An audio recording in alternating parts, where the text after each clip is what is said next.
Hi, my name is Susan Doss, and I'm the ESOL Assessment Coordinator here at ACC. I'm here today to talk to you about our new remote ESOL assessment, which you take completely from home. So what do you need to do your ESOL assessment from home? If you want to do the full test, you need the following. You need either a laptop or a desktop computer. You need a webcam and a microphone. You're going to need a strong internet connection, and finally an internet browser. If you have all of those things, that's great. You can do the full test. If you don't, that's okay too. There's parts of our test that you can do just with a smartphone. And I'll talk a little more about that at the end of this video. So to start off, everyone does the same thing, whether you're going to be doing the computer test or not. The first step is the oral interview.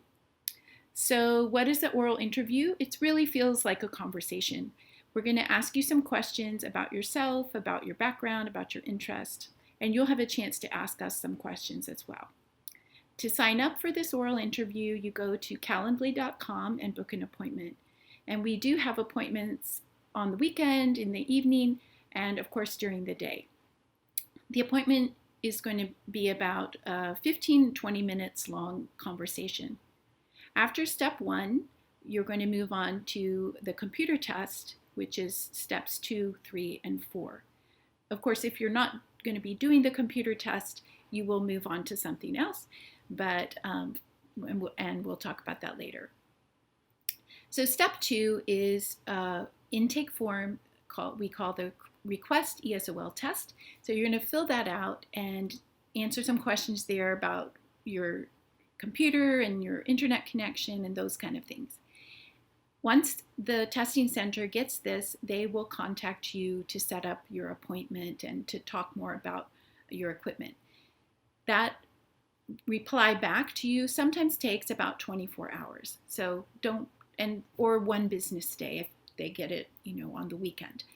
So when the testing center contacts you, they will go over your computer, all of your tech, and just make sure that this test is going to work for you.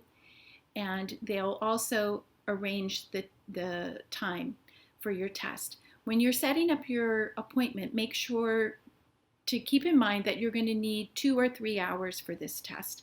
So you might, look at your schedule, find a time that will work for that. If you have kids or something that might make it harder for you to concentrate during the test, just make sure that you make some arrangement for that. We know that everybody's working at home, so small interruptions is not a big deal, but we do want you to be able to focus and concentrate during the test. So after that step 2, when you connect with the testing center, once they know everything is in place, they'll send you on for step 3, which is paying for the test. And you pay for the test online with a credit card or with a debit card. Once you pay for the test, you'll get a receipt back and you forward that to Stephen Burgess in the testing center. Finally, step 4 is taking the test. So on the day that you take the test, the testing center will be in touch with you and you will be proctored during the test over Zoom. So you might want to get a little bit familiar with Zoom before the test. You'll need to know how to turn on your microphone, how to turn on your video, and you will be sharing your whole screen with the testing center. They can guide you through that as well, but it can be helpful if you have a little bit of familiarity ahead of time. Also, a heads up, as part of the preparation for your test, the testing center will ask you to do a 360-degree video of your room. So if you have a pile of laundry you don't want to share, maybe just tuck that away somewhere before the 360. We're not here to look at your housekeeping skills, but sometimes people just like to be aware of that. Okay, so after all that is done, you're going to take the test. Again, it takes about 2 or 3 hours. Once you're done, the testing center will give you your raw scores from the computer test. Some students think, oh, I can take these scores now and register for for my classes, but you're not quite done. There's one more step to this whole assessment process. So step 5 is an advising appointment. At the advising appointment, what we do, we share with you your placement. So not just the raw scores, but what do those raw scores tell us so that we can put you in the right level class that's right for you. Some students, are really strong speakers, but their writing skills are a little more low, and other students are just the opposite. They might have really advanced writing skills, but their speaking skills are a little bit more low, intermediate, something like that.